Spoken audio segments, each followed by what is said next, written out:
من يهد الله فلا مضل له ومن يضلل فلا هادي له أشهد أن لا إله إلا الله وحده لا شريك له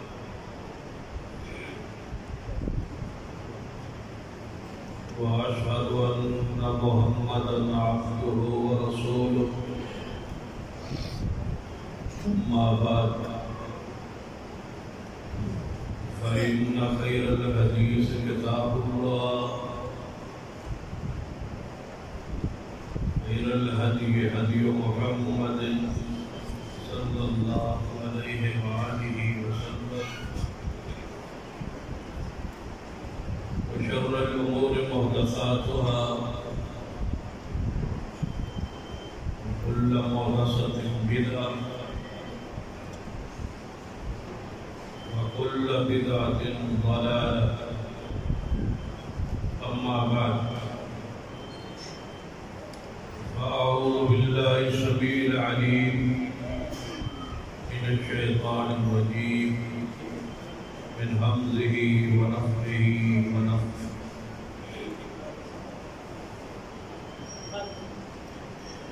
بسم الله الرحمن الرحيم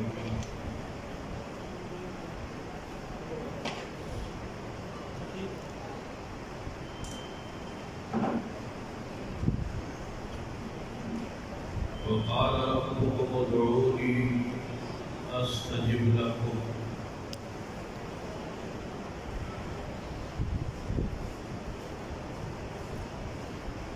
حضرات ذوالفقار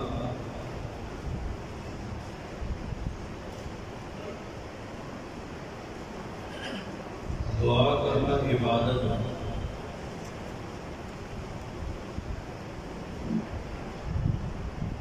قلب نبی رحمت صلی اللہ علیہ وسلم نے فرمایا کہ دعا عبادت کا نچوڑ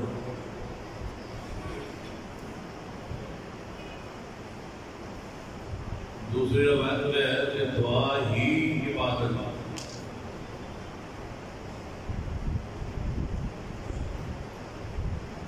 اور کلمہ اسلام میں ہمارا رب سے وعدہ ہے کہ لا الہ الا اللہ کہ تیرے سوا کسی کی عبادت نہیں ہے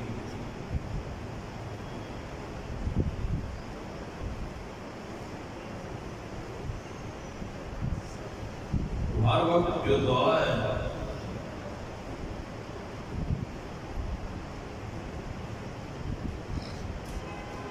مومن کو کرتا رہتا ہے دعا سے رخ موڑنا تکبر ہے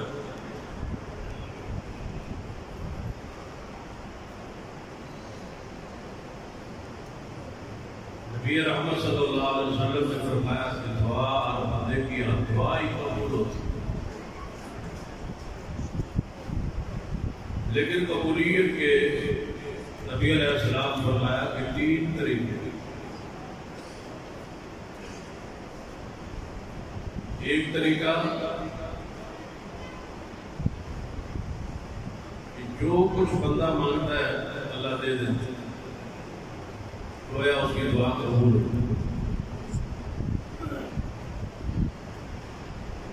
اور دوسرا طریقہ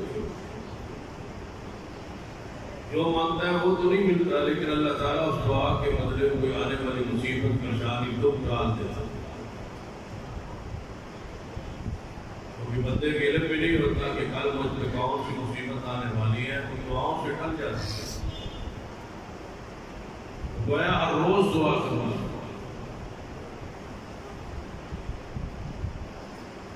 اور تیسرا طریقہ جو نبی علیہ السلام کی وضاحت تھا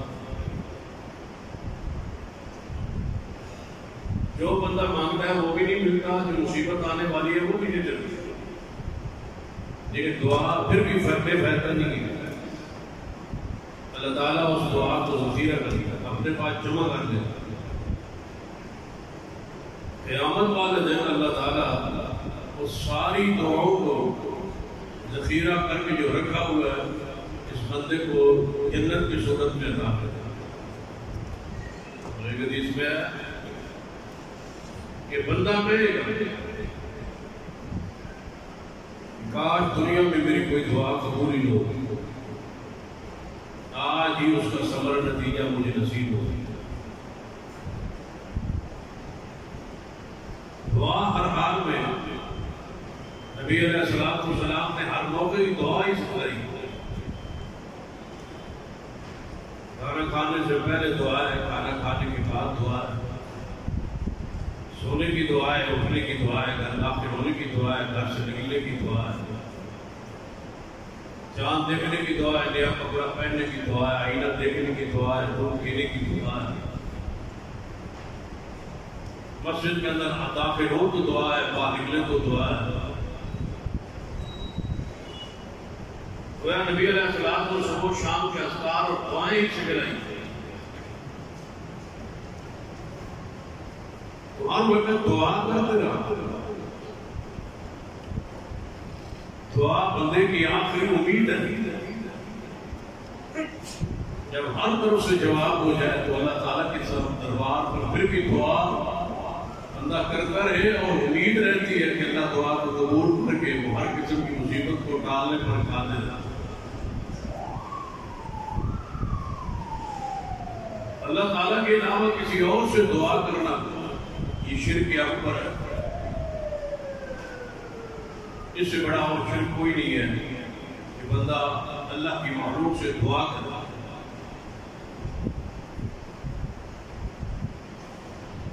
اہل شرک نے ہمیشہ انبیاء اور اولیاء کو پکارا ہے، ان سے دعائیں مانگتے ہیں۔ حالانکہ قرآن پاک پڑھے بہت سارے انبیاء کی دعاؤں کا ذکر قرآن میں ہے، اور ان الفاظ پہ غور کریں جو قرآن پاک میں ہے۔ کسی ایک دعا میں کسی مخلوق کا کوئی ذکر نہیں ہے، کوئی بات کا وسیلہ ہوتا ہے، ذریعہ ہوتا ہے، کسی نبی نے فلاں کے ذریعے دعا مانگی ہے۔ پورا قرآن پاک پڑھے اور انبیاء علیہ السلام کی دعاؤں کو الگ کر۔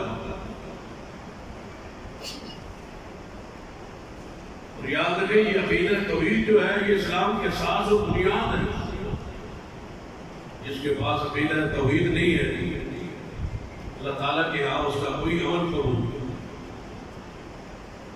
یہ نماز، روزہ، حج، زکوٰۃ، دودھ پاک سارے اعمال توحید کے بعد ہیں۔ عقیدہ توحید درست ہے تو سارے اعمال قبول ہیں۔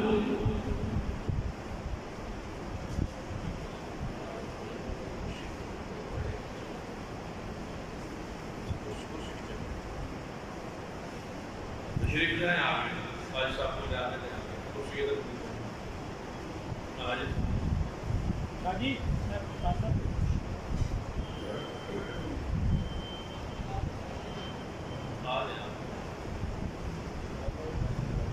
کرسی لاؤ۔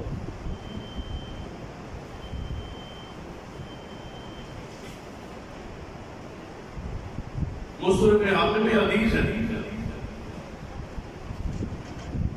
نبی محمد صلی اللہ علیہ وسلم نے فرمایا دنیا کا مال اللہ انسان کو دیتا ہے، چاہے اسے محبت کرے یا نہ کرے،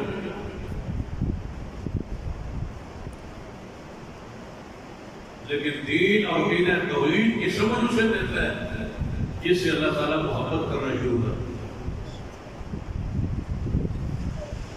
جب اللہ نے آپ کو توحید کا فہم دیا ہے تو سمجھے اللہ ہم سے محبت کرتا ہے۔ اب اللہ کی محبت کی یہ دلیل ہے کہ آپ کو عقیدہ توحید اس نے سمجھ دے دی، ورنہ بڑے بڑے پڑھے لکھے لوگ قبروں پر سے کر رہے ہیں، غیر اللہ کی صورت بخار کا سلسلہ جاری ہے۔ کبھی آپ تصور کریں کہ جو اللہ تبارک و تعالیٰ کو خالص پکارتا ہے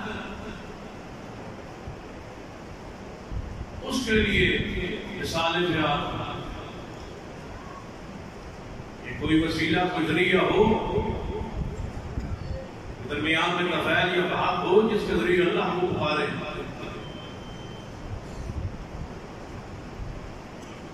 آپ اندازہ کریں کہ جب مخلوق کو پکارتے ہیں، انبیاء اور اولیاء کو پکارتے ہیں، تو درمیان میں کوئی واسطہ نہیں ہوتا، صرف واسطہ کس کے لیے چاہیے؟ اللہ کے لیے۔ مخلوق کو جب بھی پکاریں گے ڈائریکٹ پکاریں گے، نبی رحمت صلی اللہ علیہ وسلم کو آواز دیں گے تو یا رسول اللہ یا رسول اللہ مدد کہیں گے، درمیان میں کوئی وسیلہ نہیں ہے، ڈائریکٹ پکار ہے۔ یا سیدنا علی رضی اللہ عنہ کو پکاریں گے تو یا علی مدد کہیں گے، سیدنا علی سے ڈائریکٹ پکار جاری ہے، صرف وسیلہ اللہ کے لیے۔ حیران کون امر ہے کہ اللہ کے لیے وسیلہ چاہیے، مخلوق کے لیے نہیں۔ نبی علیہ السلام کوئی انکار اس بندے عقیدے کا کر سکتے ہیں کہ نبی علیہ السلام وفات پا قبر مبارک آپ کی بند تھی، 1400 سال سے زیادہ عرصہ بیت چکی، لیکن نبی رحمت صلی اللہ علیہ وسلم کی بخار کا سلسلہ آج جب تک جاری۔ نبی علیہ السلام اس بات کا خطرہ تھا، آپ فرماتے تھے لا تطرونی کما اطرت النصارى المسیح ابن مریم، مجھے تم نے نہیں پڑھانا جیسے عیسائیوں نے اپنے نبی کو پڑھایا ہے، مجھے اللہ کا بندہ کہتے رہنا اور اللہ کا رسول کہتے رہنا، مجھے آپ نے پڑھانا نہیں ہے۔ حضور کو خطرہ پڑھانے کا تھا، اور یہ بھی نہیں فرمایا کہ میری شان کو کم نہیں کرنا، یہ حضور نے نہیں فرمایا۔ حضور کو خطرہ ہی نہیں تھا کہ کوئی مومن میری شان کم کرے گا، خطرہ اس بات کا تھا کہ میری شان بڑھا دی جائے۔ بار بار فرماتے تھے مجھے انبیاء پہ فضیلت نہ دینا، باوجود اس کے کہ سارے انبیاء پر آپ کو فضیلت حاصل ہے۔ کون سا موقع ہے جہاں نبی علیہ السلام نے عقیدے کی اصلاح نہیں فرمائی؟ آپ تشریف لے آئے، محفل میں صحابہ موجود تھے، وہ آپ کے احترام میں کھڑے ہو گئے، نبی علیہ السلام نے فرمایا تم اجمیوں کی طرح کھڑے ہو گئے ہو، میں آیا ہوں تو کیوں کھڑے ہو؟ فرمایا یا رسول اللہ صلی اللہ علیہ وسلم آپ کے ادب احترام میں فرمایا وقوموا للہ قانتین، کھڑا ہونا صرف اللہ کے لیے خاص ہے، یہ میرا مقام نہیں ہے، یہ میرے رب کا مقام ہے جس کے سامنے ہاتھ باندھ کے مطلب کھڑا ہو۔ خبردار آج کے بعد میرے سامنے آپ کھڑے ہو۔ حضور آتے ہیں، صحابہ بیٹھے ہوتے تو بیٹھے رہتے، رسول اللہ کی مجلس میں سلام ارشاد فرما کے بیٹھتے، صحابہ کھڑے نہیں ہوتے۔ آج بھی وہ بڑے سے بڑا شخصیت آئے، اس کے احترام اور قیامت عظیمی کرنا اس کے لیے شرک، یہ اس کا حق ہی نہیں ہے۔ کون حدیث ہے نبی علیہ السلام نے فرمایا جو بندہ پسند کرتا ہے کہ میں آؤں اور دنیا مجھے کھڑے ہوئے کہ میرا استقبال کرے، ایسا بندہ اپنا ٹھکانہ جہنم بنا لے۔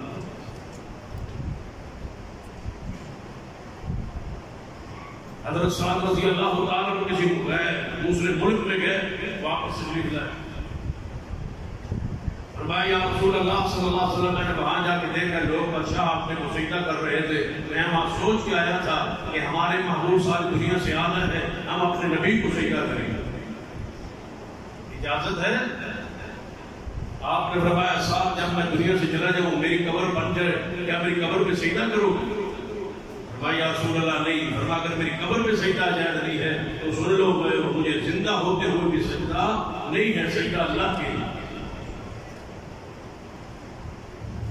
صحابی ہے نبی علیہ السلام سے مخاطب ہے، کہتا ہے یا رسول اللہ صلی اللہ علیہ وسلم اس طرح ہوگا جس طرح اللہ اس کا رسول چاہے گا، اللہ اس کا رسول چاہے گا ایسے ہوگا۔ آپ نے فرمایا تو مجھے اللہ کا شریک بناتا ہے، اس طرح کہ قل ما شاء اللہ وحدہ، اسی طرح ہوگا جس طرح میرا اکیلا اللہ چاہے گا۔ کہاں موقع کوئی موقع ایسا بتایا جہاں حضور نے دیکھا ہو کہ صحابہ اکرام کے عقیدے میں کوئی لچک آ رہی ہے اور رسول رحمت نے روکا نہ؟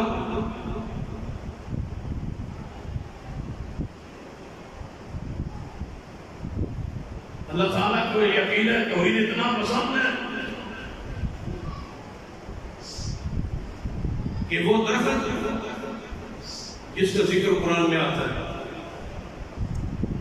بیت رضوان والا وہ درخت جس کے نیچے 1400 صحابہ کرام نے بیعت کی،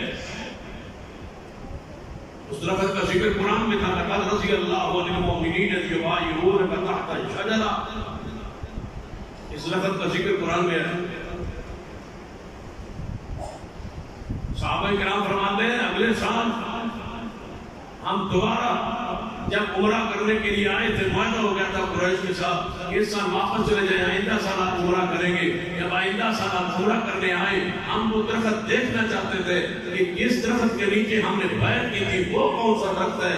اللہ نے ہمارے آنے سے پہلے ہماری نظروں سے وہ درخت ایسا اوجھل کر دیا کہ آج تک ہمیں وہ درخت دوبارہ نظر نہیں آتی۔ کوئی اس درخت کی پوجا نہ کرے جس کے درخت کے نیچے رسول اللہ تشریف فرما ہو۔ سیدنا عمر رضی اللہ عنہ کے بارے معروف ہے، انہوں نے درخت کو کٹوا دیا تھا، لیکن اس سے زیادہ شکر صحابہ کرام کی یہی ہے کہ اس درخت کو اللہ نے صحابہ کرام کی علم سے پہچان سے اٹھا لیا تھا، جانتے ہی نہیں تھے ان درختوں میں سے وہ کون سا درخت ہے۔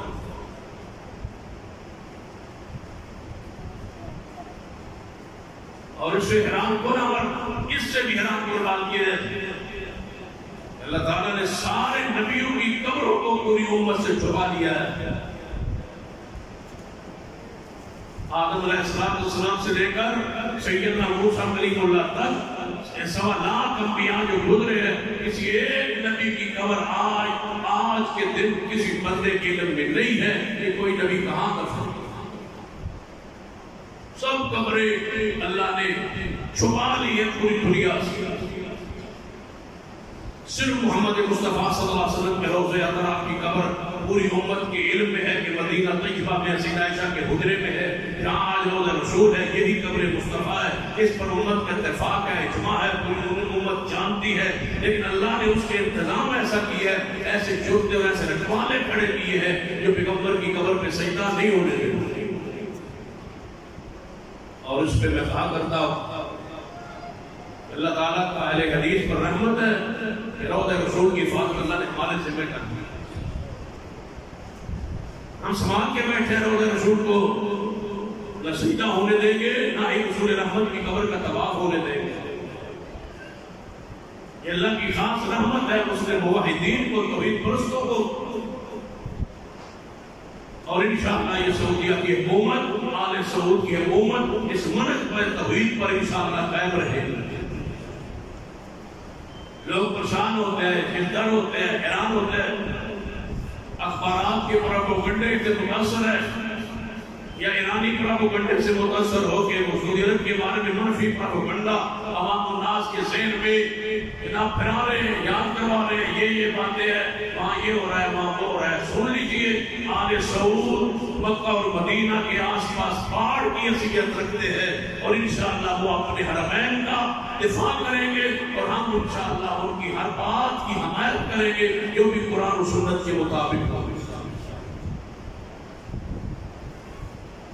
صرف روضہ رسول صلی اللہ علیہ وسلم، اس کے علاوہ کسی نبی کی قبر کسی کے علم میں نہیں ہے۔ نیٹ کھولے وہاں بہت کچھ لکھا ہوگا، فلاں نبی کی قبر عمان میں ہے، فلاں نبی کی قبر مسقط میں ہے، فلاں نبی کی قبر عراق میں ہے، فلاں نبی کی قبر فلاں جگہ پر ہے۔ یاد رکھیے جو بھی دربار مشہور کیے گئے، کسی نبی کی کوئی قبر اللہ تعالیٰ نے کسی کے پہچان میں رکھی نہیں ہے، چھپا لی اللہ نے سارے انبیاء کی قبریں، اور جو قبر معلوم تھی اس پر پہرےدار کھڑے کرتے۔ نبی علیہ السلام حدیث ہے صحیح بخاری میں، ایک شادی کے موقع پہ انصاریوں کے گھر تشریف لائے۔ انصاریوں کی جو بچیاں تھیں یہ شادی کے موقع پہ اکٹھیاں ہو کے دف بجاتی تھیں، چھوٹی بچیاں، بڑی بچیوں کے لیے جائز نہیں ہے، آج بھی جوان عورتوں کے لیے دف بجانا جائز نہیں ہے، مردوں کے لیے بھی دف بجانا جائز نہیں ہے۔ قوالوں نے مشہور کیا ہوا ہے کہ وہ دف بجانا تھا، حضور کے زمانے میں بجتا تھا، وہ چھوٹی بچیاں تھیں، نابالغ بچیاں۔ عید کا موقع ہوتا یا شادی کا موقع ہوتا محلے کی یا وہ ایک خاندان کی چھوٹی بچیاں مل کے وہ دف بجاتی تھا۔ نبی علیہ السلام انصاری گھر تشریف لائے، شادی تھی، بچیاں تب بجا رہی تھی، جب انہوں نے حضور کو دیکھا تو ایک بچی پیار میں کہنے لگی ہم نے وہ نبی کو تشریف لائے ہیں جو کل کی باتیں جانتے ہیں.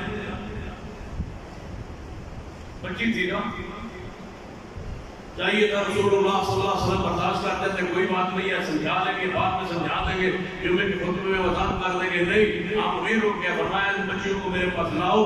لایا گیا، فرمایا بیٹیوں میں کل کی باتیں نہیں جانتا، وہ تو میرا رب جانتا ہے. آج کا بگڑا ہوا عقیدہ کب ٹھیک ہوگا؟ فرمایا میں نہیں جانتا، میرا رب جانتا ہے. یہ میری شان نہیں ہے، یہ میرے رب کی شان ہے. کیا نبی اور رب کی شان میں کوئی فرق نہیں ہے؟ کیا اولیاء کرام اور رب کی شان میں کوئی فرق نہیں ہے کہ اللہ کی صفات انبیاء اور اولیاء کو دے دی جائے؟ حتیٰ کہ ہمارا جو معاشرہ ہے، ہماری قوم ہے، نبی علیہ السلام کے بارے میں اتنی احساس ہے کہ اگر آج میں یہاں کہوں نبی علیہ السلام رحمت للعالمین ہے، لیکن حضرت عیسیٰ ابن مریم موسیٰ کلیم اللہ بھی رحمت للعالمین ہے، ابھی یہاں جھگڑا شروع ہو جائے کہ نہیں یہ شان رسول اللہ کی ہے، یہ اور کسی نبی کی شان نہیں ہے. میرا سوال ہے اگر نبی کی شان دوسرے نبی کو دی جائے تو تمہیں تکلیف ہوتی ہے، یا رب کی شان رب کی مخلوق کو دی جائے تو ہمیں تکلیف کیوں نہ ہوتی ہے؟ رب کی شان ہے، رب کا مقام ہے، رب کی صفات ہے، وہ نبی کے لیے بیان کی جائے، یہ کیسے ہو سکتا ہے؟ اللہ اپنی صفات کیسے دیتا ہے؟ یہ کہتے ہیں ظالم کہ اللہ نے اپنی صفات نعوذ باللہ تقسیم کر دی ہے.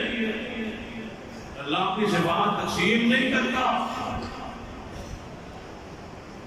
عقیدہ توحید کو اتنا درست کرے، اولاد ہو نہ ہو، قربان چلے نہ چلے، جتنا بھی دنیا میں نقصان ہوتا ہے، لیکن عقیدے میں شرک نہ ہو. کوئی ایسا طریقہ اختیار نہ کیا جائے جسے اللہ اس کے رسول نے منع کیا. معمولی جرم ہے شرک کرنا.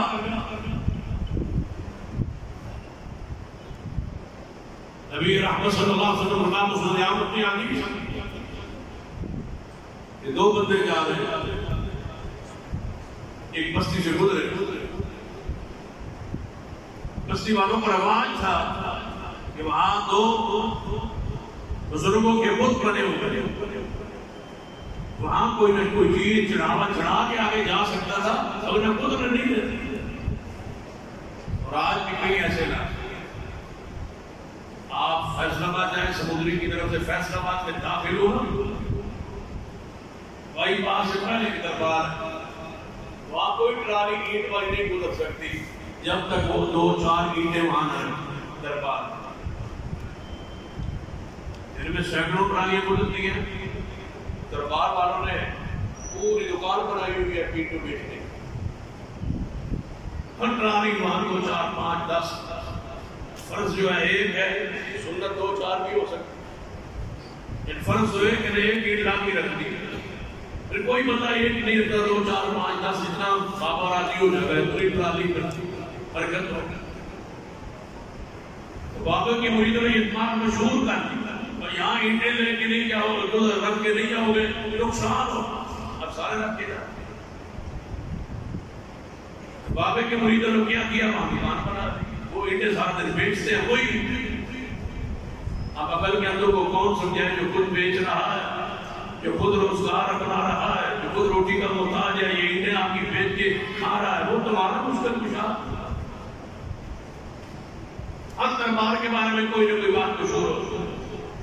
کلرکار کے بارے میں مشہور ہے کہ موروں کو ہاتھ لگائے مطلب یہ ایسا نفسیاتی مسئلہ ہے. کسی کو بھی لے جائے نا، اگر آپ نے ہاتھ لگایا تو آپ اندھے ہو جائیں. کوئی بیوقوف کیسے ہاتھ لگایا تو کہیں ہو ہی نہ جائے. یہ ڈر خوف طاری کیا. ہر دربار کے بارے میں کوئی نہ کوئی بات مشہور ہے، اور جو مشہور کرتے ہیں وہ سارے کے سارے ان کے وہی ملک ہوتے ہیں جو مشہور کی ڈیوٹی ہوتی ہے، ذمہ داری ہوتی ہے کہ آپ نے یہ کرامت ثانی مشہور کرنا۔ ضلع لیا میں جو کنڈا ہے وہاں پر ایک دربار ہے، وہاں انہوں نے کہا بھائی دربار میں اونٹ ہے، جو اونٹ کو کھول لے وہ اندھا ہو جائے۔ وہاں آتا ہے اور بھیا اہل حدیث سے جماعت دوسرے پیچھے، انہوں نے کہا میں اونٹ کو کھول دوں، انہوں نے کہا تو اندھا ہو جانا، انہوں نے کہا آپ بتائیں اندھا ہوئی آنا ہو، یہ بتائیں کہ اونٹ کا پھر کیا کرنا۔ انہوں نے کہا اونٹ تمہارا چلے گئے۔ اہل حدیث نے اونٹ کو ہاتھ رکھا، لے آیا، اندھا نہیں ہوا، آج تک نہیں اندھا ہوا، لے آیا۔ بڑی انہوں نے کوشش کی کہ نہیں، بزرگ سوئے ہوئے تھے، آرام فرما رہے ہیں، بزرگ کہیں اور گئے ہوئے تھے کسی مرید کو ملنے اندر سے، وہ آپ اندھے نہیں ہو گئے، بزرگ کہہ رہے ہیں واپس ہونے کا، بزرگوں واپس نہیں ہوتے۔ پھر وہ ذبح ہوا اور انہوں نے جلسہ کروایا، وہ کوئی ذبح کیا۔ بعد میں سال تو گزرا تو میں آ گیا، انہوں نے کہا ہم نے وہ ذبح کروا کے یہاں کھایا۔ میں نے کہا وہ تو غیر اللہ کر نظر و نیاز تھی، وہ تو ویسے ہی حرام تھا، آپ نے کیوں کھایا؟ وہ تو اللہ کے نام علاوہ کسی کے نام پہ چڑھ چکا ہے، اب اللہ کے نام لینے سے بھی وہ حلال نہیں ہوتے، اس پر غیر اللہ کا نام آ چکا ہے، وہ منسوب ہو چکا ہے، وہ دربار کا ہو چکا ہے۔ بسم اللہ میں یہ کہا یہ نہیں ہے، بسم اللہ کا یہ مقام نہیں ہے کہ حرام پہ اس کو پڑھا جائے۔ بسم اللہ حلال جانور پہ پڑھ کے حلال جانور کو ذبح کر کے کھایا جاتا ہے، حرام جانور کو ذبح کرے بسم اللہ پڑھ کے تو وہ حلال نہیں ہوتی، یہ تو حرام ہو چکا ہے۔ اب بسم اللہ پڑھے تب بھی یہ حلال نہیں ہے، جو وقف ہو گیا ہے کسی دربار کو، کسی قبر کو۔ وہ دونوں گزرے اس دربار سے، بستی والوں نے پکڑ لیا، انہوں نے کہا میں یہاں سے گزر رہے ہو، یہاں کو نظر نیاز چڑھو۔ انہوں نے کہا نظر تو اللہ کی ہوتی ہے، نیاز تو اللہ کی ہوتی ہے۔ انہوں نے کہا اللہ وہ ہم نہیں جانتے، یہاں بھی کچھ دربار میں چڑھاؤ۔ انہوں نے کہا ہمارے پاس آئے کو میرے بچے ان مشرکوں سے جان تو چھڑاؤ، ہمارے پاس کچھ نہیں۔ انہوں نے کہا کچھ نہیں ہے تو مکھی چڑھا۔ اب بتاؤ انہوں نے مچھی کتنے کے کھاتے، مجھے رسدی ہوتا ہے، متاثر ہوتا ہے، اب مکھی چڑھائیں صحیح، ان کے عقیدے کو برباد تو کرے۔ ایک بندہ کہتا ہے یار دونوں دوستوں میں آپ کو چھڑا، انہوں نے کہا مکھی کون سی پکیلا صاف چیز ہے کھانے والی، چڑھا دیتے ہیں، جان بچاتے ہیں۔ دوسرے نے کہا آپ کی رب کی مخلوق ہے، میں اللہ کے علاوہ کیوں چڑھوں؟ اس متاثر قوم نے اس کو شہید کیا، جس نے انکار کیا تھا، جس نے مکھی چڑھا دی اس کو بری کر دیا۔ رسول اللہ نے فیصلہ کیا، رسول اللہ کو فرمان سنیے، جو مکھی چڑھا کے بچ گیا تھا وہ جہنم میں گیا، اور جس نے مکھی چڑھانے سے انکار کر کے شہید ہو گیا تھا اللہ نے اس کو جنت کا مقام دیا۔ اپنے عقیدے کو درست کرے، مضبوط کرے عقیدے کو۔ یہ دعا و پکار صرف اللہ کی، کسی اور کی پکار نہیں۔ جن کو تم پکارتے ہو قرآن پاک کے الفاظ سنیے، قرآن پاک کا فتویٰ سنیے، فرمایا جن کو تم پکارتے ہو وَمَنْ أَضَلُّ مِمَّن يَدْعُو مِن دُونِ اللَّهِ۔ توجہ ہے ماشاء میں تے مفت جانا تھی سب پیکر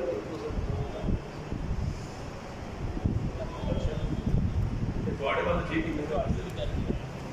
وَمَنْ أَضَلُّ مِمَّن يَدْعُو مِن دُونِ اللَّهِ مَن لَّا يَسْتَجِيبُ لَهُ إِلَىٰ يَوْمِ الْقِيَامَةِ وَهُمْ عَنْ دُعَائِهِمْ غَافِلُونَ۔ کون ہے اس سے بڑا گمراہ جو ان کو پکارتا ہے جو اس کی دعا سنتے ہی نہیں؟ سننا تو دور کی بات ہے، پچھلے درسوں میں رمضان کے اندر ہی کرنا لاہور دھرنے کو جو کنٹرول کر رہا تھا وہ کہہ رہا تھا اس میں کلپ موجود ہے کہ جو ہمارے بابا جی فوت ہو گئے وہ دھرنے کو ڈائریکٹ دیکھ رہے تھے، یعنی مرنے کے بعد دیکھ رہے تھے۔ کہنے والے پر حیرانگی نہیں ہے، حیرانگی سننے والوں پر ہے جنہوں نے یہ سن کے بھی نعرے لگائے۔ اس دور میں، اس تعلیم یافتہ دور میں جو کہہ رہا ہے کہ مرا ہوا ہمارے جلوس کو دیکھ رہا ہے، تو پھر وہاں رکھنے کی ضرورت کیا ہے؟ باہر لے آؤ۔ پہلے بابا باہر رہا، اب بابا کہاں ہے؟ قبر میں۔ تو فرق تو واضح ہوا کہ جب تک بابا جی مرے نہیں تھے، باہر تھے، دھرنے کی قیادت خود کرتے تھے۔ جب بابا جی فوت ہو گئے تو قبر کے اندر چلے گئے، فتح تو چل گیا۔ یہ فرق ہے۔ قرآن پاک کے الفاظ وَمَا يَسْتَوِي الْأَعْمَى وَالْبَصِيرُ وَمَا يَسْتَوِي الْأَعْمَى وَالْبَصِيرُ وَلَا الظُّلُمَاتُ وَلَا النُّورُ وَلَا الظِّلُّ وَلَا الْحَرُورُ وَمَا يَسْتَوِي الْأَحْيَاءُ وَلَا الْأَمْوَاتُ إِنَّ اللَّهَ يُسْمِعُ مَن يَشَاءُ وَمَا أَنتَ بِمُسْمِعٍ مَن فِي الْقُبُورِ۔ اعلان فرما دیجئے نبینا کو والا برابر نہیں، دھوپ اور اندھیر اجرم چھاؤ برابر نہیں، روشنی اور اندھیرے برابر نہیں، مردے اور زندے برابر نہیں، مردے اور زندے برابر نہیں۔ ویسے بات آ رہی ہے ماسک کی وجہ سے مسئلہ ہے، زندے اور مردے برابر نہیں، ذرا پیار سے ان کی کہیے مردے اور زندے برابر نہیں، سارے مل کے کہیے مردے اور زندے برابر نہیں۔ جو مردے ہوتے ہیں وہ بول نہیں سکتے، ذرا بولو مردے اور زندے برابر نہیں۔ جو مردے ہوتے ہیں ان کی آواز نہیں آتی، زندوں کی آواز آتی ہے، مردے اور زندے برابر نہیں۔ قرآن کے الفاظ وَمَا يَسْتَوِي الْأَعْمَى وَالْبَصِيرُ وَلَا الظُّلُمَاتُ وَلَا النُّورُ وَلَا الظِّلُّ وَلَا الْحَرُورُ وَمَا يَسْتَوِي الْأَحْيَاءُ وَلَا الْأَمْوَاتُ إِنَّ اللَّهَ يُسْمِعُ مَن يَشَاءُ وَمَا أَنتَ بِمُسْمِعٍ مَن فِي الْقُبُورِ۔ آپ ہوگی نام فرما دیجئے، آپ کو مانا نبینا برابر نہیں، دھوپ اور روشنی، دھوپ اور جناب چھاؤ برابر نہیں، دھوپ اور سایہ برابر نہیں، روشنی اور اندھیرے برابر نہیں، مردے اور زندے برابر نہیں۔ اس کو اللہ چاہے کہ اللہ یسمع من یشاء، اس کو اللہ چاہے سنا دے، وہ مردوں کو سنا دے، وہ درختوں کو سنا دے، وہ پہاڑوں کو سنا دے، وہ پرندوں کو سنا دے، وہ حیوانوں کو سنا دے، وہ انسانوں کو، بحروں کو سنا دے۔ ان اللہ یسمع من یشاء، اللہ کی قدرت کا تو کوئی انکار نہیں۔ تبارک الذی بیدہ الملک وہو علی کل شیء قدیر۔ قرآن پاک اور مقام فرما قل اللہم مالک الملک تؤتی الملک من تشاء وتنزع الملک ممن تشاء وتعز من تشاء وتذل من تشاء بیدک الخیر انک علی کل شیء قدیر۔ فرمایا میں ہر چیز پر قادر ہوں، میری ساتھ میرے بارے میں کہتا ہے کہ میرے رب نہیں سنتا، رب نہیں سنتا، رب کے لیے کوئی وسیلہ اچھا نہیں۔ اللہ فرماتے ہیں میں نہیں سنتا، پھر اللہ کون سنتا ہے؟ میرے بارے کہنے لگ گیا میں نہیں سنتا، جانتا ہے تو کہ میں ہے کون، میری شان کیا ہے، میرا مقام کیا ہے، میرے محبوب جناب محمد صلی اللہ علیہ وسلم نے اچھا فرمایا رات سیاہ رات ہو، اندھیری رات ہو، توجہ سے سننا سے پاک نبی علیہ السلام نے فرمایا رات اندھیری ہو، اندھیری رات میں سیاہ رنگ کی چیونٹی کالے پتھر پر چل رہی ہو، اللہ اس کے پیروں کا کھڑک بھی آسمان پہ سنتا ہے۔ اگر وہ سنتا نہیں تو پھر نماز میں کیوں کہتے ہو سمع اللہ لمن حمدہ، سمع اللہ لمن حمدہ، اللہ نے سن لی، ہر امام ہر مسلم امام کہتا ہے سبحان اللہ لمن حمدہ، اللہ نے سن لی اس بندے کی حمد، اس بندے کی فاتحہ جس نے فاتحہ نماز کے اندر پڑھی ہے، سبحان اللہ لمن حمدہ، اللہ نے اس کی حمد سن لی ہے، اللہ نے سن لی ہے۔ جب کہتے ہو کہ سن لی ہے، سن لی ہے، پھر یہاں تو کوئی وسیلہ نہیں تھا، جس کو سنا ہے وہ کون سی آیات ہے؟ الحمدللہ رب العالمین الرحمن الرحیم مالک یوم الدین ایاک نعبد و ایاک نستعین اہدنا الصراط المستقیم صراط الذین انعمت علیہم غیر المغضوب علیہم ولا الضالین آمین۔ قل هو اللہ احد اللہ الصمد لم یلد ولم یولد ولم یکن لہ کفوا احد۔ اب بندہ رکوع میں گیا کہتا ہے سبحان ربی العظیم، سبحان ربی العظیم، سبحان ربی العظیم۔ اب اٹھا اعلان کرتے ہوئے مقتدیو خوش ہو جاؤ، تو بلاتے رہے پکارتے رہے، میں اللہ کی طرف سے اس کا بندہ امام ہو کے نہ کرتا ہوں سمع اللہ لمن حمدہ، اللہ نے تم سب کی دعا سن لی ہے، سن لی ہے رب نے۔ یا تو کوئی وسیلہ نہیں تھا، کوئی ذریعہ نہیں تھا، پھر بتاؤ کون سنتا ہے؟ یا علی مدن سیدنا علی ڈائریکٹ سنتا ہے؟ یا علی مدن سیدنا علی کی قبر پاک کہاں ہے؟ بغداد اور کوفہ میں۔ یہاں ہمارے ڈائریکٹ سنتے ہیں کوفہ میں، قبر پاک میں حضور رحمت کو پکارے، یہاں سے ڈائریکٹ سنتے ہیں اپنے روضہ پاک میں۔ کون نہیں سنتا پھر؟ نحن اقرب، اللہ نہیں سنتا، نحن اقرب الیہ من حبل الورید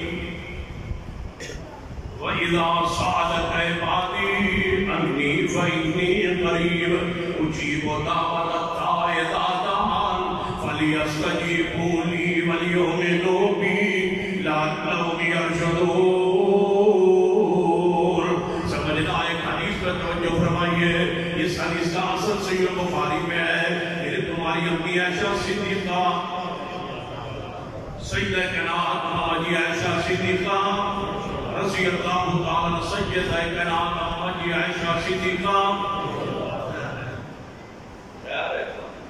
سیدہ کائنات حاجی عائشہ صدیقہ یہاں سے محفظ ہے سیدہ کائنات حاجی عائشہ صدیقہ رضی اللہ تعالیٰ سلام اللہ علیہ کی ایک عورت کنگھی کر رہی ہے، سیاہ عورت ہے، کنگھی کر رہی ہے، کنگھی کرتے کرتے امی عائشہ کے بعد سباتے وہ عورت کہتی ہے واہ میرے رب کتنا پیارا دن تھا سرخ موتیوں والا، کتنا پیارا دن تھا سرخ موتیوں والا، جس دن میں نے تجھ کو پہچان لیا۔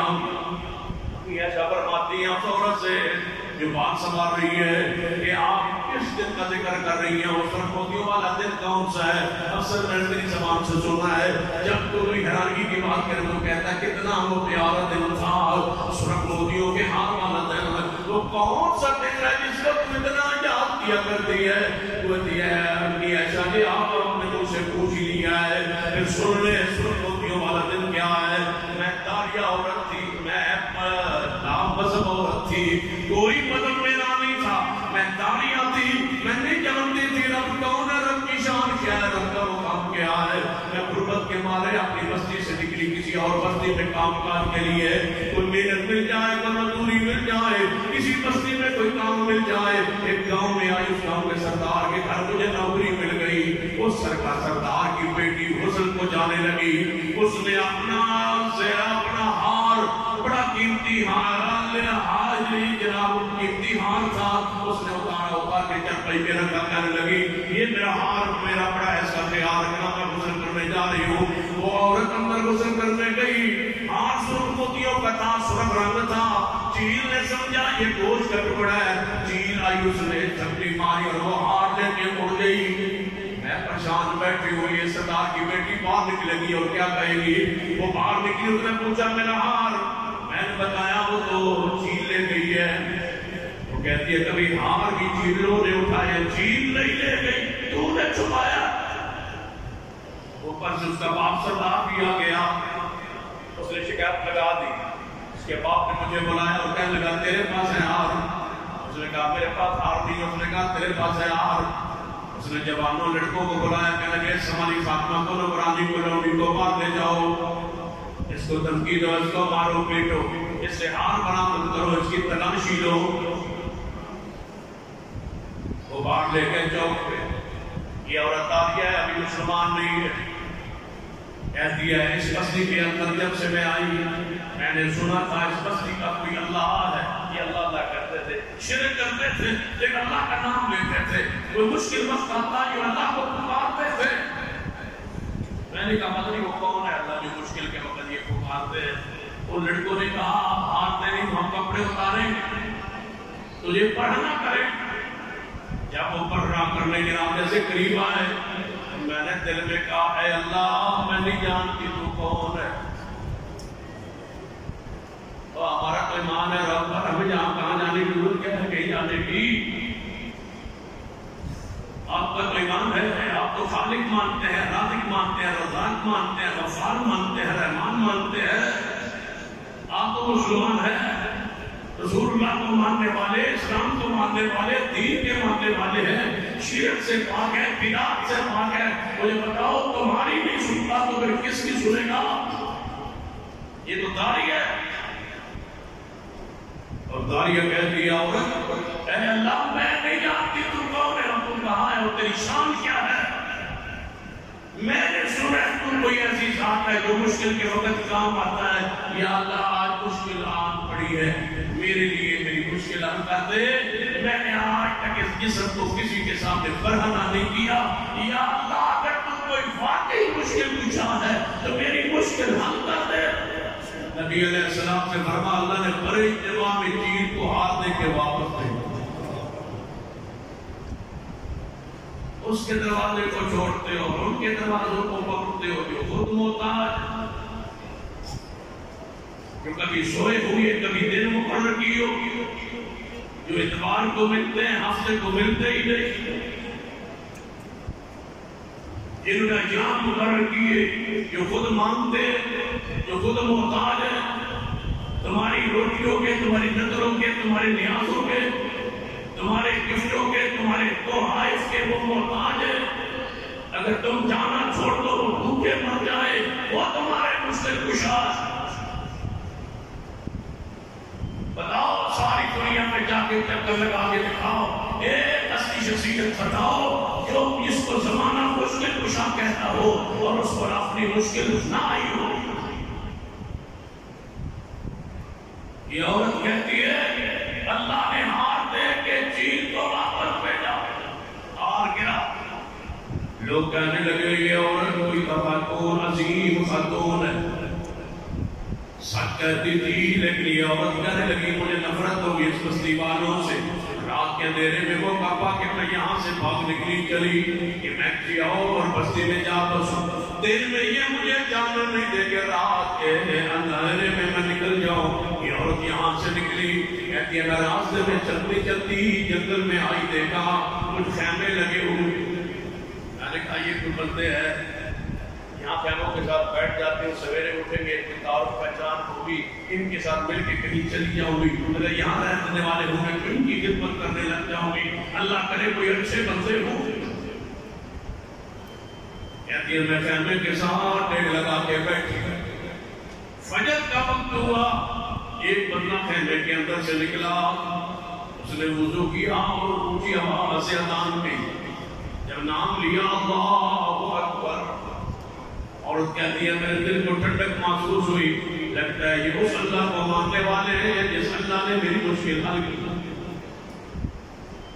سویر ہوئی تو سارے ان میں نماز پڑھی اور دیکھا کام میں عورت زائد ہے. پوچھا ساری تفصیل پوچھی, اس عورت نے پورا واقعہ کھول سنایا.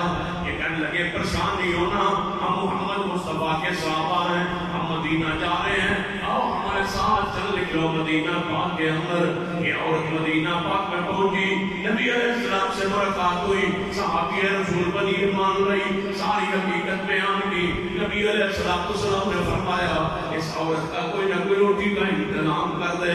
آپ نے مسجد نبوی میں خیمہ لگوا دیا, یہاں یہ رہ لیا کرے اور دیا کرے. اور نبی علیہ السلام کے گھروں میں یہ عورت چلی جاتی, کبھی امی عائشہ کی خدمت کر دی, کبھی اماں حفصہ کی خدمت کر دی, کبھی سیدہ جویریہ کے حجرے میں چلی جاتی, ازواج محترمات کی خدمت کرتی رہتی. آج یہ عورت ہے امی عائشہ کے پاس سنوارتے کہنے لگی, باسر موتیوں والا دن, ہار والا دن, جس دن میں نے اپنے رب کو پہچانا تھا. فرمایا عائشہ امی یہ ہے میرا واقعہ ایمان لانے کا, یہ ہے واقعہ میرے مسلمان ہونے کا, یہ ہے واقعہ میری مشکل حل ہونے کا.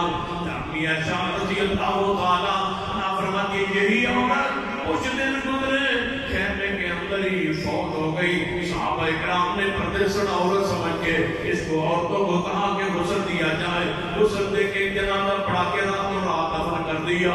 کئی دن گزر گئے, نبی علیہ السلام نے پوچھا میرے صحابہ وہ سیاہ فام عورت جو مسجد نبوی میں رہا کرتی تھی نظر نہیں آ رہی. فرمایا محمود کی وہ فوت ہو گئی ہے. فرمایا تم نے مجھے بتلایا کیوں نہیں؟ دلونی الی قبرہا, مجھے اس کی قبر پہ لے کے چلو, میں محمد اس کی قبر پہ جا کے جنازہ پڑھنا چاہتا ہوں. یہ عورت کو زمانہ جاہلیت میں بھی اللہ تبارک و تعالیٰ اتنا لحاظ رکھتا تھا, میں محمد آج اس کا جنازہ کیوں نہ پڑھاؤں. وہ توحید کی برکت سے اللہ کتنا درجہ اور مقام عطا فرما دیتا ہے. توحید کی برکت سے, اللہ کو مشکل کشا سمجھنے کی برکت سے, اللہ کو پکارنے کی برکت سے یہ صحابیہ بنی ہے, مشکل حل ہوئی ہے. مصطفیٰ علیہ السلام کے شہر مدینہ پاک میں آئی ہے, پھر مصطفیٰ کا جنازہ نصیب ہوا ہے اور بقی کا دفن نصیب ہوا ہے.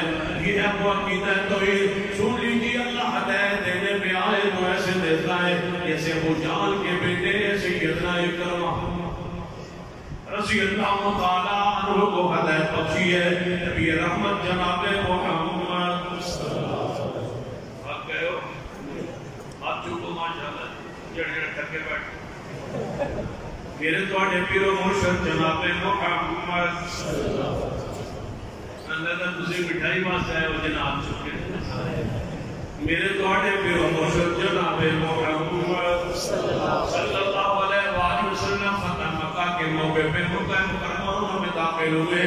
فاتح کی عزیت سے بڑے بڑے کافر جو تھے جن کو خطرہ تھا ہمیں نہیں چھوڑا جائے گا, ہمیں معاف نہیں کیا جائے گا, ہم یہاں سے دوڑ نکلے. ان میں سیدنا اکرمہ رضی اللہ تعالیٰ عنہ بھی ہے جو ابو جہل کا بیٹا ہے, کہ یہاں سے دوڑا, جدہ کی بندرگاہ میں پہنچا, یہاں سے بحری بیڑے پہ چڑھا, کہنے لگا میں یمن کی طرف یا کسی اور ملک کی طرف نکل جاؤں گا, نہ مکہ میں آؤں گا, نہ ہی مصطفیٰ کے ہاتھ سے آؤں گا, نہ ہی مجھے قتل کیا جائے گا بچ نکلنے کی غرض سے. یہاں سے نکلے ہیں, جدہ کی بندرگاہ پہ بحری بیڑے پہ بیٹھے, آگے تھوڑا سا چلے بحری بیڑے طوفان کی زد میں آ گیا. جب طوفان کی زد میں آنے لگا تو سارے بحری بیڑے پہ سوار ہونے والی سواریاں اٹھتی ہے. لات کو پکارو, عزا کو پکارو, عبل کو پکارو, یہ جو ولی فوت ہو گئے ہیں ان کو پکارو. یہ لات ولی تھا, عزا بھی, لات عزا منات, عبل کو پکارو. یہ پکارنے لگے, ملا کہنے لگا اللہ کو پکارو. سواریاں کہنے لگی لات عزا منات عبل کو پکارو. ملا کہنے لگا اللہ کو پکارو. کیوں؟ اکرمہ کہتے ہیں اللہ کو کیوں پکارے؟ کہنے لگا جن کو تم پکارتے ہو یہ سمندر کے اندر مدد کرنے پر قادر ہی نہیں, یا یہ مدد نہیں کر سکتے. اگر وہ پرانے ٹھیک نہیں تھے جو کہتے تھے یہاں نہیں کر سکتے, نئے تو کہتے ہیں کہ یا بابا مگر و دقت کو لازی میں بیٹھے, یا بابا لک بیڑا تک مہربانی کر لازی میں بیٹھے ہیں. مرید تو میں جو بیڑا نو دھکا لا, مزہ آ گیا پیر مان لو, جس کے دھکا لگوایا جا رہا. یہ پرانا عقیدہ ہے ابو جہل کی اور اولاد کا عقیدہ. کیا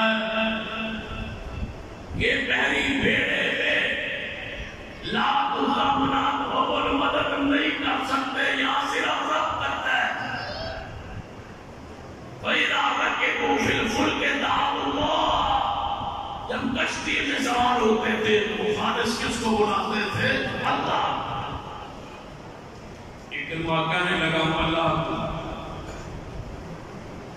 کہ اگر یہاں لات عزا منات غل نہیں پہنچتے پھر بحری بیڑے کا رخ پیچھے موڑ مجھے اتار دے.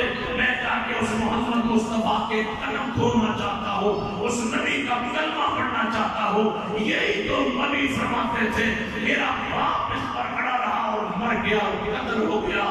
میرا باپ کہتا تھا لا عزا منات. میرے محمد مصطفیٰ فرماتے تھے کہ نہیں یہ نہیں کر سکتے. اگر یہاں آج لات نہیں پہنچتے تو میں پھر لات کو لات مارتا ہوں. میں آج اس رب کے پاس جانا چاہتا ہوں, اس نبی کے پاس جانا چاہتا ہوں جو نبی کہتا تھا کہ یہ لات نہیں کر سکتا. کرنے والا کائنات کے اندر صرف رب کی ذات. آیا پھر اکرما واپس جہاں بیٹھا رسول اللہ کے پاس. محبوب تیرے حوصلے پہ قربان. اکرما کو بھی قبول فرما.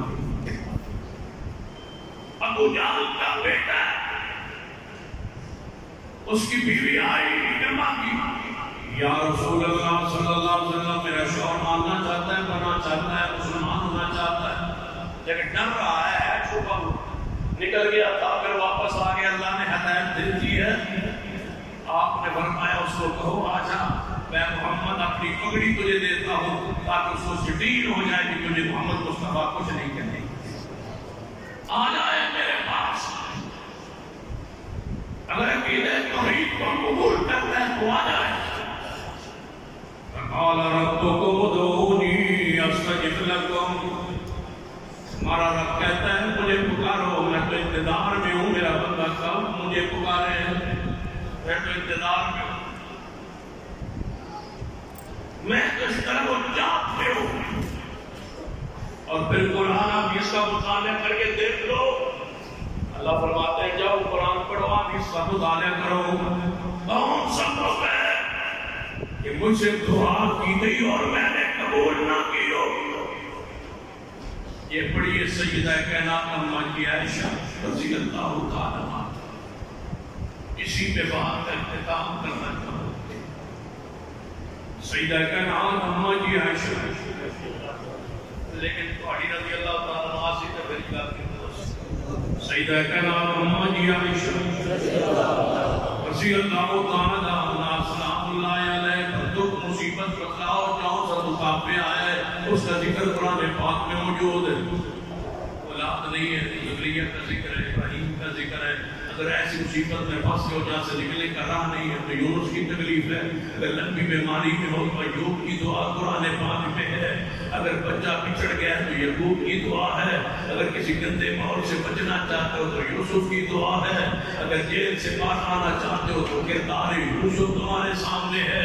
اگر تو یہ کوئی الزام لگ گیا ہے تو سیدہ مریم اور مریم السلام سیدہ عائشہ کا کردار قرآن میں موجود ہے. پڑھیے ان کرداروں کو, اس لیے تو قرآن میں رب نے بیان کیا ہے. سیدہ کائنات اماں جی عائشہ, سیدہ کائنات اماں جی عائشہ رضی اللہ تعالی عنہا فرماتی ہیں واقعہ عفق کو پڑھیے قرآن حدیث کی روشنی میں. اس سے بڑا تو کیا ہو سکتا ہے, اس سے بڑی تکلیف کیا ہو سکتی ہے. امی عائشہ رضی اللہ تعالی عنہا فرماتی ہیں نبی علیہ السلام کے ساتھ میں غزوہ میں سفر میں تھی. رات کا وقت تھا. نبی علیہ السلام نے وہاں سے کوچ ہونے کا, چلنے کا حکم دیا. جب اونٹ اٹھانے لگے میں نے سمجھا کہ میں جلدی ذرا جا کے حاجت سے فارغ ہو کے آؤں. میں ذرا پڑے گئی حاجت کے لیے. وہاں سے اٹھی تو میں نے دیکھا میرا ہار گلے میں نہیں ہے. میں نے سمجھا میرا ہار ٹوٹ گیا, گر گیا. میں واپس چلی تلاش کرنے کے لیے, ہار تلاش کرنے کے لیے واپس گئی. امی عائشہ فرماتی ہے پیچھے سے نبی علیہ السلام اندھیرا تھا. انہوں نے سمجھا میں اونٹ کے ہودے کے اندر سوار ہوں. صحابہ نے ہودے کو اٹھایا, اونٹ پہ رکھا. انہوں نے سمجھا کہ میں اس میں سوار ہوں جبکہ میں سوار نہیں تھی. پھر بتلاؤ کہ غیب دان کون؟ غیب دان کون؟ اللہ۔ ہر جگہ دکھنے والا، ہر جگہ سننے والا، پھر آپ ہر جگہ حاضر ناظر ہوتے ہیں، عالم الغیب ہوتے ہیں، اللہ کی قسم کے واقعے کے پیش ہی نہ آتا۔ نبی علیہ السلام نے عمروں کو اٹھوایا، چل پڑے۔ امی عائشہ فرماتی ہے میں پیچھے رہ کے میں آئی اس جگہ پر جہاں سے میں گئی تھی، دیکھا قافلہ موجود ہی نہیں۔ میں سوچا رسول رحمت صلی اللہ علیہ وسلم چلے گئے، یہاں دیکھیں گے، یہاں پوچھیں گے، یہاں سنبھالیں گے، یہاں دیکھیں گے کہ اون پر میں نہیں ہوں، دن چڑھے گا روشنی ہوگی، واپس آئیں گے انہی قدموں کے نشانات پر، مجھے یہیں بیٹھے رہنا چاہیے۔ فرماتی ہے میں بیٹھ کے ٹھنڈی ہوا چل رہی تھی، ریتی، میں سو گئی۔ سیدنا صفوان رضی اللہ تعالیٰ عنہ جو کہ نبی علیہ السلام اکثر رات کو خود فرماتے انہیں چھوڑ جایا کرتے تھے کہ اگر کوئی چیز رہ جائے تو سویرے سامان کے لے کے آنا۔ صفوان نے دیکھا کوئی بندہ یہاں سویا ہوا ہے، قریب آئے، پردے کی آیت نازل ہونے سے پہلے انہوں نے میرے چہرے کو دیکھا ہوا تھا، پہچان گئے اور کہتے ہیں یہ تو اپنی عائشہ لگتی ہے، انا للہ و انا الیہ راجعون۔ اما جی عائشہ فرماتی ہے یہ الفاظ انا للہ والے سن کے میں جاگ گئی، فرمایا اما جی تم رہ گئی ہو پیچھے؟ جی ہاں میں رہ گئی ہوں۔ انہوں نے اونٹ کو بٹھایا اور مجھے اشارہ کیا سوار ہونے کا، میں اونٹی اونٹ پہ سوار ہو گئی، انہوں نے مہار پکڑ کے پیدل آگے چل پڑے۔ اللہ کی قسم اٹھاتی ہوں سارے راستے میں انا للہ کے سوا میں نے سوار کے منہ سے کوئی بات نہیں سنی۔ دوپہر کا وقت ہے، اما جی رضی اللہ تعالیٰ عنہ فرماتی ہے میں جا کے قافلے کو پہنچی، منافقوں نے مجھے آتے ہوئے دیکھا، صفوان کے ساتھ آتے ہوئے دیکھا، اونٹ پہ سوار ہوتا ہے جناب میں آ رہی ہوں، وہ اونٹ کی مہار پکڑ کے آگے آگے پیدل چلتا جا رہا ہے۔ منافقوں نے بات مشہور کر دی نعوذ باللہ کہ امی عائشہ جہان بوجھ کے پیچھے رہ گئی تھی، نعوذ باللہ صفوان کے ساتھ معاملات طے ہو گئے تھے، نعوذ باللہ آسمان پھٹ جائے، زمین شک ہو جائے۔ امی عائشہ رضی اللہ تعالیٰ عنہ کے بارے میں ایسا تصور بھی نہیں ہو سکتا، لیکن سن لیجئے سجدہ کائنات پر ایسا موقع آیا ہے، اس سے بڑا دکھ کیا ہو سکتا ہے، اس سے بڑے تکلیف کا موقع کیا ہو سکتا ہے۔ رسول اللہ بھی موجود ہے، صحابہ بھی موجود ہے، مجال ہے اپنی عائشہ نے غیر اللہ کو پکارا ہو، یا کوئی واسطہ یا کوئی تفعیل یا کوئی وسیلہ ڈالا ہو۔ اپنی عائشہ فرماتی ہے کئی دن گزر گئے، میری طبیعت کو سفر سے واپسی آتے ہوئے کچھ خراب ہو گئی تھی، نبی علیہ السلام کا وہ پیار بڑا انداز دے رہا تھا، میں سمجھی تھی پتہ نہیں کیا معاملہ ہے۔ ایک دن اندھیرے کے اندر میں سیدہ عاتقہ رضی اللہ تعالیٰ عنہ کے ساتھ، جسے مصطہ کہا جاتا ہے، ان کے ساتھ حاجت کے لیے مدینہ سے باہر گئی، واپس آتے ہوئے ایک روڑے کے ساتھ ان کا پاؤں اٹھا انہیں جناب وہ گرنے لگی، وہ کہتی اللہ اللہ کرے اے مصطہ تجھ کو۔ میں نے کہا اللہ کس کو کہہ رہی ہو؟ آپ مصطہ کو کہہ رہی ہو؟ مصطہ تو تمہارا بیٹا ہے، مصطہ تو صحابی رسول ہے، مصطہ تو بدری صحابی ہے، اور آپ برا کہہ رہی ہے۔ فرمایا عائشہ تم نہیں جانتی اس نے کیا کیا ہے؟ فرمایا اماں جی مجھے ہے، اماں خالہ جی، اماں جی مجھے تو نہیں پتا۔ فرمایا تو نے بڑی بھولی بھالی ہے، تجھے نہیں پتا تیرے بارے کیا بات مشہور ہے مدینہ طیبہ کے اندر؟ فرمایا مجھے تو کوئی پتا نہیں۔ انہوں نے ساری بات سنائی، میرے کا بخار بہت زیادہ ہو گیا اور میں لرزے کے بخار کے ساتھ گھر آئی۔ رسول رحمت صلی اللہ علیہ وسلم تھوڑی دیر بعد تشریف لے آئے۔ فرمایا عائشہ کیا حال ہے؟ فرمایا محبوب جی مجھے اجازت ہو میں اپنے باپ کے گھر جانا چاہتی ہوں۔ قربان امی عائشہ کی طہارت پاکیزگی پر یہ حجرہ نبی علیہ السلام کا ہے، دوسری طرف گھر مسجد نبی کے حجرہ سیدنا صدیق کا ہے، جو کہ محبوب نے فرمایا تھا میرے جانے کے بعد سارے دروازے بند کر دینا، مسجد نبی کی طرف جو کھلتے ہیں سوائے صدیق کے دروازے کے۔ کیا مانا؟ مسجد نبی کے ساتھ ہی دروازہ تھا گھر کا، یہاں سے نکل کے وہاں جانا چاہتی ہے، لیکن شوہر کی اجازت کے بغیر امی عائشہ نہیں گئی۔ امی عائشہ کے ساتھ رسول اللہ نے بچے کو بھیجا، جاؤ عائشہ کو چھوڑ کے آؤ جاؤ، مجھے کوئی اعتراض نہیں۔ امی عائشہ فرماتی ہے اجازت مل گئی، میں آئی نبی علیہ السلام سے لے کے جاؤں اپنے ابا جی کے گھر داخل ہوئی۔ اماں جی سے پوچھا اپنی اماں سے، ام رومان سے، اماں جی آپ نے بھی بات سنی ہے میرے بارے میں؟ فرمایا بیٹا کب سے سنی ہوئی ہے؟ مجھے تو رات کو پتا چلا ہے۔ امی عائشہ نے رونا شروع کر دیا۔ سیدنا صدیق رضی اللہ تعالیٰ عنہ اپنے مکان کے چھت پہ قرآن کی تلاوت کر رہے ہیں، انہیں رونے کی آواز گئی۔ اوپر سے آواز کون ہے؟ وہ میرے ماں رونے والا۔ فرمایا عائشہ رو رہی ہے، یہ عائشہ کا بھائی ہے۔ فرمایا بھی آئیے رو کیوں رہی ہے؟ فرمایا اس بات کا ایسا کوئی علم ہو گیا ہے جو اس کے بارے میں بات مدینے میں مشہور ہے۔ صدیق نے وہاں ٹھنڈی آنکھ بھر کے فرمایا سال کو ہم نے تو کفر میں بھی کبھی زنا نہیں کیا تھا،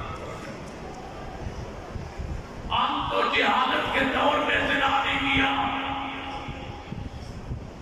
اسلام لانے کے بعد ہم نے یہی کام کرنا تھا۔ اور جس صفوان کے ساتھ امی عائشہ کو جوڑا گیا وہ تو فرمایا کرتے تھے اللہ کی قسم میں زندگی میں کبھی کسی عورت کو ہاتھ بھی نہیں لگایا، کسی عورت کو چھوا بھی نہیں، کسی عام عورت کو نہیں چھوا، ایسا تو میری ماں ہے۔ مجھے جوڑنا تھا تو ہی جوڑنا تھا۔ صدیق رو پڑے، سیدہ ام ایمان کی رو رہی ہے، امی عائشہ رو رہی ہے۔ سید بخاری کے حدیث ہے، امی عائشہ فرماتی ہے 2 راتیں اور 1 دن اللہ کی قسم مجھے ایک لمحے کی بھی نیند نہیں آئی۔ میں نے کھانا چھوڑ دیا، پینا چھوڑ دیا، نہ کھا سکوں نہ پی سکوں، رو رہی ہوں، بخار چڑھ گیا، جسم انتہائی کمزور ہو گیا۔ امی عائشہ رضی اللہ تعالیٰ عنہ فرماتی ہے مہینہ کے قریب گزر گیا وقت، ایک دن نبی علیہ السلام جا رہے ہیں مدینہ طیبہ میں، آگے یہودیوں کے نوجوان کھڑے ہیں، کہتے ہیں یہ محمد صلی اللہ علیہ وسلم، ان کی بیوی کے بارے میں یہ بات مشہور ہے، بس کہنے کی دیر تھی۔ محبوب علیہ السلام کے اس طرح حوصلے جواب دے جاتے ہیں، یہ کیفیت ہے۔ محبوب علیہ السلام آئے، فرما ابو ہریرہ جی محبوب جی اعلان کرو صحابہ مسجد نبوی میں اکٹھے ہو۔ صحابہ اکٹھے ہو گئے، محبوب منبر پہ چڑھے جا کے خطبہ دیا۔ اللہ کی حمد و ثنا بیان کرنے کے بعد رسول اللہ نے فرمایا میرے صحابہ میں اللہ کی قسم اٹھاتا ہوں صفوان میرے کبھی گھر نہیں آیا، جس کے ساتھ میری بیوی کو جوڑ رہے ہو یہ کبھی میرے گھر نہیں آیا۔ اسی وقت آتا ہے جب میں گھر میں خود لے جاتا ہوں، جب میرے گھر کبھی آیا نہیں تو یہ گناہ بغیر تعلقات کے کیسے ہو سکتا ہے؟ پھر نبی علیہ السلام نے فرمایا میرے صحابہ ایسا میں نے کبھی کوئی برائی نہیں دیکھی کہ میری بیوی کے بارے میں ایسی بات کہو۔ پھر آپ نے سیدنا علی کو فرمایا علی تم اٹھو عائشہ کے بارے میں بتلاؤ۔ فرمایا یا رسول اللہ صلی اللہ علیہ وسلم اگر عائشہ نبی رہے تو اور بیویاں اللہ نے آپ کے لیے عورتیں بنائی ہیں، کوئی اور بھی نکاح ہو سکتا ہے۔ پریشانی والی بات کون سی ہے؟ اگر پوچھنا ہے تو مجھ سے نہ پوچھو، اپنی بیوی زینب سے پوچھو یا اپنی لونڈی بریرہ سے پوچھو، وہ بہتر جانتی ہر وقت ان کے ساتھ رہتی ہے۔ آپ نے فرمایا بریرہ جی محبوب جی بتلاؤ ایسا کے بارے میں تمہارا کیا خیال ہے؟ فرمایا یا رسول اللہ عمر کی چھوٹی ہے، آٹا کوٹی کوٹی سو جاتی ہے، بھولی بھالی ہے، یہ تو ہو سکتا ہے کہ آٹا گوندنے لگے تو سو جائے، لیکن اللہ کی قسم یہ گناہ ہو ایسا میں نے کوئی ایسی بات نہیں دیکھی۔ فرمایا زینب تو ان کی سوکن ہے تو ذرا بتا۔ امی ایسا فرماتی ہے زینب کے ساتھ میری کوئی نہ کوئی بات ہو جایا کرتے تھے، لیکن آج زینب کو تقوی نے بچا لیا۔ زینب نے فرمایا یا رسول اللہ صلی اللہ علیہ وسلم اللہ کی قسم میں نے ایسا میں کبھی کوئی برائی نہیں دیکھی۔ فرمایا پھر کون ہے منبر پہ کھڑے مصطفیٰ کون ہے جو میری مدد کرے میرے اہل بیت کے بارے میں؟ مجھے تکلیف دی گئی ہے، مجھے پریشان کیا گیا ہے، لہذا کون ہے جو میری مدد کرے؟ سیدنا سعد کھڑے ہوئے، محبوب کی اجازت دیجیے ہم قتل کریں اس منافق کو جس نے یہ الزام لگایا۔ وہی آئی محبوب کی صدیق کے گھر کی طرف چلو، صدیق کی گھر کی طرف مصطفیٰ جا رہے ہیں۔ کتنا عظیم گھر ہے جس کی طرف مصطفیٰ ہے۔ صدیق کو برا کہتے ہو، صدیق کو برا کہتے ہو، صدیق کے بارے میں کہتے ہو کہ وہ مسلمان نہیں، پھر مجھے بتلاؤ رات کی زمین پہ مسلمان ہوگا تو اگر صدیق نہیں ہے تو میرا اور کون ہے؟ صدیق مسلمان نہیں ہے. فرمایا چلو صدیق کے گھر کی طرف آئے. دروازہ کھٹکھٹا. صدیق دروازے میں آئے. نبی علیہ السلام کو بھی دیکھا. دیکھنے کے بعد فیس نہ کر سکے, بات چلے گئے شرم کے مارے. اندر داخل ہوئے محبوب. فرمایا میرے ماں ایسا ایمان کو آواز دی جی محبوب جی تشریف لے آئے ہو, بیٹھو. کہاں ہے میری عائش؟ کہاں ہے میری عائش؟ یا رسول اللہ کو ہڈیوں کا ڈھانچہ بن گئی ہے, کمرے میں چلیوں کے پاس بیٹھی ہے. بلاؤ عائش کو. بلایا گیا. محبوب علیہ السلام نے اپنے پاس بٹھا لیا صدیقہ کو. فرمایا عائشہ میں تیرے بارے پریشان ہوں, کوئی بات کر, مجھے بتلاؤ حاجت روا کون ہے؟ ثانی کا نام افضل ترین انسان پریشانی میں ہے, دکھ میں ہے, تکلیف میں ہے. محمد مصطفیٰ سے بڑا راکی مخلوق میں کوئی نہیں. آپ دکھ میں ہے, تکلیف میں ہے, پریشانی میں ہے. مجھے بتلاؤ پھر جب سب سے بڑا انسان, سب سے بڑی شخصیت دکھ میں ہے تو اس کے نام کا مشکل کشا جس پر دکھ نہیں آتا وہ صرف رب کی ذات ہے. فرمایا اپنے بارے میں کوئی بات نہیں کر, میں بڑا پریشان ہوں تیرے معاملے میں. فرماتی ہے میرے ابا جی اندر داخل ہوئے. میں ابا جی کو مخاطب کر کے کہا ہے ابا جی تم بولے, تم جواب دو, تم میرے بارے میں کوئی بات کرو, کیا پوچھ رہے رسول اللہ؟ صدیق نے فرمایا عائشہ میرا کوئی شوہر اور ہوتا. پھر جواب میں دیتا, یہاں تو ان کی بولنے سے ایمان ختم ہو گیا. کیا بولا؟ پھر وہ مہمان کی طرف اماں جی تم بولو. فرمایا بیٹا یہی معاملہ ہے, رسول اللہ کی ذات بڑی ہے, یہاں نہیں بولا جا سکتا. امی عائشہ فرماتی ہے میں نے کہا اللہ المستعان, یا اللہ پھر مدد تیری ہی رہ گی, تو ہی مددگار ہے, تو ہی مشکل کشا ہے.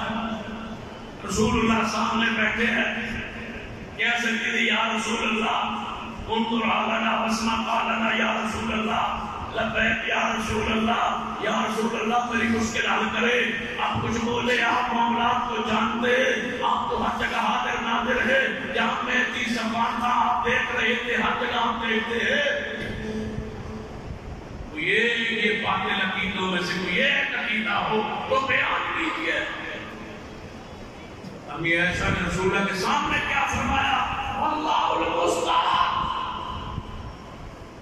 انما اشکو بثی وحزنی الی اللہ. میں نہیں مانگتی پھر کسی سے, نہ باپ بھی نہیں بولتا, ماں بھی نہیں بولتی, آپ خاموش ہے تو پھر میں دعا کرتی ہوں اس رب سے جس سے یوسف کے بابا یعقوب نے کی تھی, رب سے مانگتی. اب یہ ایسے فرماتی ہے سردی کا موسم تھا, جو میں نے یہ بات کہی حضور کے ماتھے والے کو دیکھا تو پسینہ آ رہا تھا, میں سمجھ کے وہی آ رہی.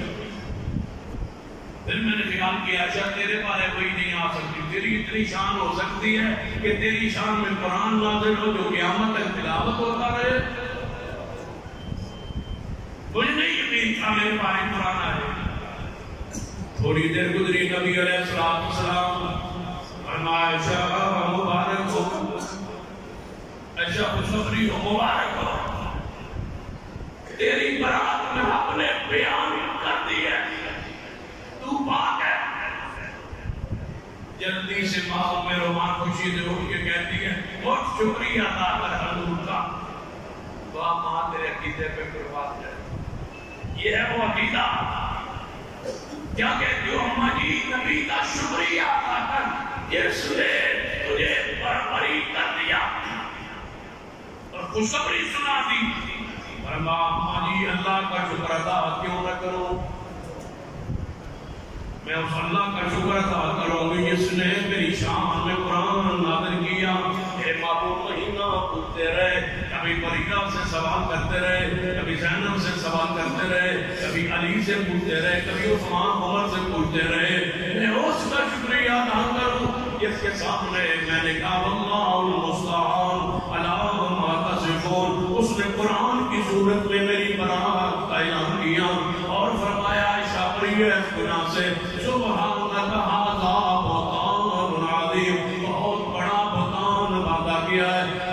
سنتے ہی کہنا چاہیے تھا یہ بہت بڑا بہتان ہے، اور جن نے بہتان لگایا ان کے لیے سزا کا اعلان ہوا، ان الذین یرمون المحصنات الغافلات المؤمنات لعنوا فی الدنیا والآخرہ، لعنوا فی الدنیا،